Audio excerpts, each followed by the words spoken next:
4 minutes. That is what this update comes down to. Not 4 hours, not 4 days, 4 minutes. Sitting between a number glowing on a phone screen and a number written into a departure account. And this week, that 4-minute window got messier because new witnesses have come forward and they don't agree with each other. And more importantly, they don't agree with the version of that afternoon that has been repeated online. Here is what makes this update different from almost everything else you've watched on this case. It isn't that new evidence appeared out of nowhere. It's that the evidence we already had just got contradicted by people who were actually there. And nobody has stopped to ask what that contradiction means.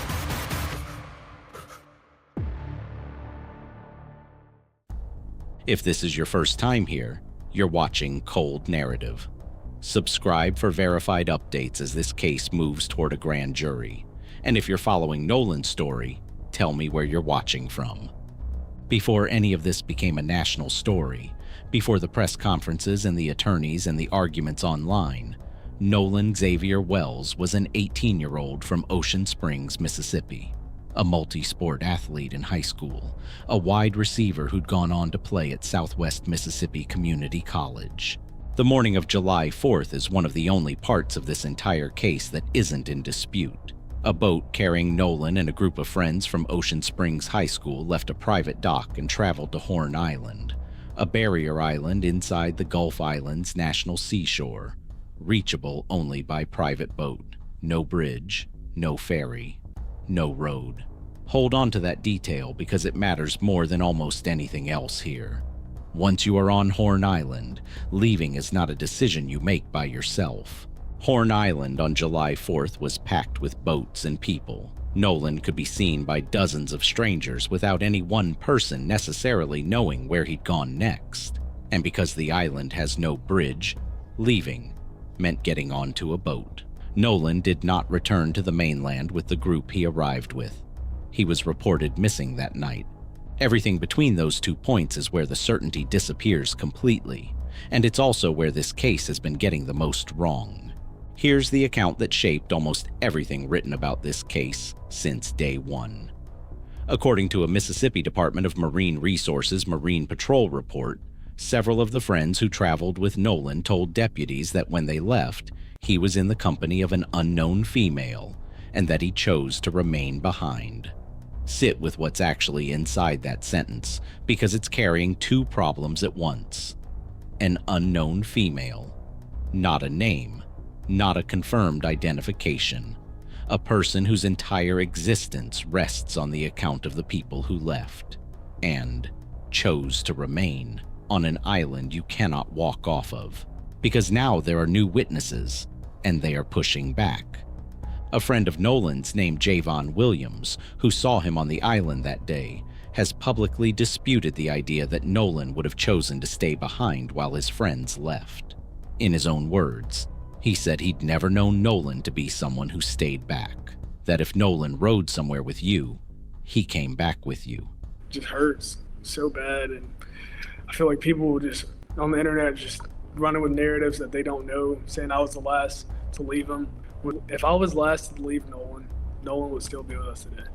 And I think that's something that's been on my mind so much lately because that was my brother. Like, y'all don't know me. Like, that was literally my best friend. That's not forensic evidence. That alone doesn't establish where Nolan was or what happened to him. It's a personal account from someone who knew him, but it can't carry the same weight as independently verifiable evidence. But it is a second, independent account from someone who actually knew him, directly contradicting a story that's been repeated as settled fact for over a month. And there's a second new account, and this one is even messier. A boater near the anchorage that afternoon posted publicly that a passenger on his boat was fairly confident a young man was involved in something close to an altercation around 5 o'clock, and that a boat with a distinctive blue top left quickly right after. Someone else replied disputing that identification entirely, naming a completely different person as the one involved. Here's the honest way to describe that exchange, because almost nobody online is describing it honestly. The first account is itself secondhand, somebody reporting what a passenger on their boat believed they saw. The second account contradicts it outright. That cannot responsibly be presented as a confirmed sighting of Nolan at 5 o'clock. And yet across social media, for weeks, it has been treated as exactly that. There's a third thread. A friend of Nolan's, Triseston Shepard, was on Horn Island that day, and he said the last time he personally saw Nolan was a little before 4 o'clock, shortly before he left the island himself, following an altercation near the beach. A video connected to that altercation went viral, and a lot of people watching it became convinced it showed Nolan in a confrontation. Shepard has addressed that directly. He said that's not what the footage showed, and that the raised voice on the recording was his own, not Nolan's. None of them agree completely. None of them close the gap. What they do is prove that the version of this story most people believe was never as solid as it sounded. Which brings us back to the 4 minutes. An independent analytical review of the available photographs, videos, GPS coordinates, and witness accounts has now been completed, and its central conclusion is blunt. There remains what the review calls a material gap in the timeline. The stretch between Nolan's last independently corroborated sighting and the reported departure of the boat that had carried him there. Here's where the number comes from. Among the material reviewed are vertical screen recordings, showing a phone interface with a clock visible on it.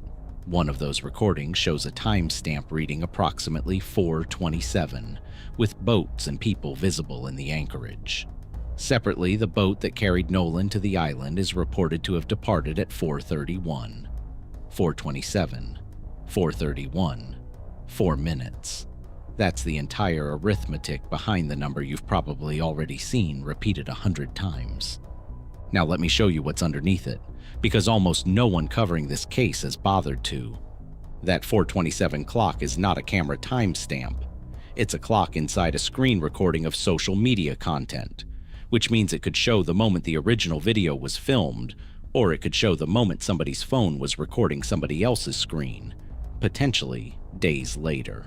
And here's the detail that should stop you cold. The digital files handed over for that review carry creation and export dates of July 28th, 3 full weeks after the 4th of July. Those dates describe the copies that were supplied, not the event inside them, which means the files carry no reliable link back to the actual afternoon they're supposed to depict. The 4:31 departure has its own problem. The review describes it as an asserted event, meaning the record that would actually prove it, the vessel's GPS track, engine data, chart plotter history, was never part of what got examined. So here's the honest description of the missing 4 minutes. It is a gap measured between one number that cannot be verified and another number that cannot be verified either, which raises the obvious question. If neither end of that window holds up, why does it matter at all? Because of what surrounds it. The review found no continuous, independently corroborated chain of observation running from Nolan's last verified sighting all the way through that reported 4:31 departure. That entire stretch, whatever its real length actually is the critical interval. The 4 minutes are simply the only sliver of it that has any imagery attached at all. Everything else inside that gap is memory, testimony, absence. There is one thing the review confirms outright. The arrangement of boats in that anchorage did change position that afternoon. One vessel sits in a different spot in a later photograph than it does in an earlier one. But the review is careful about what that actually proves. A change in configuration. Not when it happened, not who was aboard, not any established link to what happened to Nolan. Now the recording almost everyone has heard, and almost no one understands correctly. At some point that afternoon, someone aboard the boat that carried Nolan called for towing assistance after the vessel started taking on water. In the recording, a teenager tells the operator the pump has failed, reports being in roughly 31 feet of water, and says there are about 7 other people on board, none of them 21. That call proves something no witness statement can talk its way around. That boat was mechanically taking on water, which means the departure from Horn Island that afternoon may not have been routine at all. It may have been a boat leaving because it had no other choice. Here's the limitation nobody talks about. The audio that's been shared publicly has no timestamp on it, which means the single most concrete piece of evidence in this entire case cannot currently be anchored anywhere on the timeline. It cannot tell you whether the water started coming in before that 4:31 departure or after it. It cannot tell you whether it happened while Nolan was still with the group or long after he'd already been left behind. And it gets worse than that, because an altered version of this same call has been circulating, paired with its own transcript, and an attorney representing one of the friends aboard that boat has publicly stated there's no legitimacy to it, calling it doctored. So even the one piece of audio in this entire case that everybody has heard now exists in two different forms, and a portion of the public has only ever heard the fake one. Nolan was reported missing that night. The following afternoon, officials searched Horn Island by drone, but extreme heat forced the flights to end early. Volunteer groups joined the search. On the morning of July 6th, Nolan was found in the water on the island's northwest side, close to where he'd last been reported seen. That recovery is where this stopped being a search and became an investigation, because the question changes the moment a body is found. It's no longer where he is. It's how he got there, when, and was anyone with him. There have now been two separate medical examinations, and neither one has produced a determined cause of death. The state autopsy, completed at the end of July, won't be released publicly until it's handed to a grand jury, which the district attorney has said is standard procedure in her office for nearly every unnatural death. Not special treatment reserved for this one. The independent autopsy, commissioned by the family, ruled the cause and manner of death undetermined pending further investigation, finding no fractures and no deep tissue injuries, while stating the pathologist could not rule out foul play. He's saying based on the examination of the body, he cannot rule out foul play. He talked about he found red discoloration when he cut open into the back of his head. Two examinations. Two teams working completely separately. The exact same word. Undetermined does not mean nothing happened.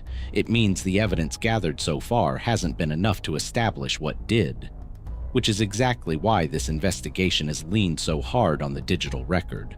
Phones, timestamps, footage, and exactly why 4 minutes, buried in the middle of an afternoon nobody can fully reconstruct, still matters this much. Nolan Xavier Wells was 18 years old. He played football. The night before he disappeared, he cooked dinner for his parents, hugged his mother goodbye, and left to meet his friends. That's the whole story of that evening. Nothing dramatic, nothing anyone would have thought to remember, until everything that came after it got examined minute by strangers. His mother has said, over and over, that all she is asking for is answers. That's it. That's all. We don't have those answers today, and neither does anyone outside a grand jury room that still doesn't have a date. What we have is a documented beginning, a documented ending, and a gap in between that new witnesses are only just starting to pull apart, imperfectly, contradicting each other in places. But honestly, when the real findings do come, they'll land in a case already flooded with theories, and it is going to matter enormously which channel you were watching before that happened. If you want the version that waits instead of guesses, subscribe now, because this one isn't close to over. We just want to know what happened. That's all we want to know. We just want to know what happened.